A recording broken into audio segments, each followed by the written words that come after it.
ස්වභාවිකත්වය තුල ක්‍රියාවක් වුවද එය ක්‍රියාවක් නොවේ.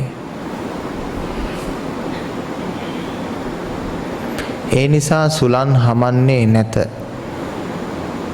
සුළඟ හමා යන්නේ නැත. සුළං හමන්නේ අපිටනේ. ජලය ගලා යන්නේ නැත. වැස්ස වහින්නේ නැත. හිරු පායන්නේ බැස යන්නේ නැත. ඉතින් ඔබ කියයි ඔබ සම්පූර්ණ බොරුනේ කියන්නේ.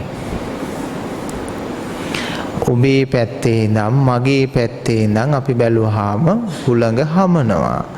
වැස්ස වහිනවා. ජලය ගලාගෙන යනවා. හිරු පායනවා බැස යනවා.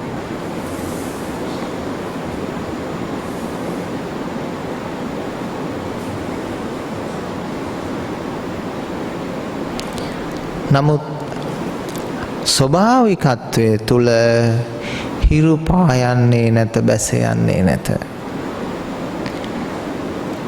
සුළඟ හමා යන්නේ නැත. ජලය බැස යන්නේ නැත.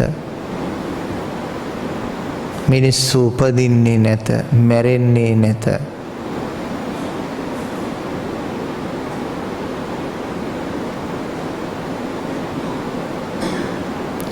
ස්වභාවිකත්වයෙන් මෙහාට ගමන් කළාම මමත්වයට පත් වුණාම මමත්වයේ නුවණට පැමිණියාම මේ හැම දෙයක්ම සිද්ධ වෙනවා.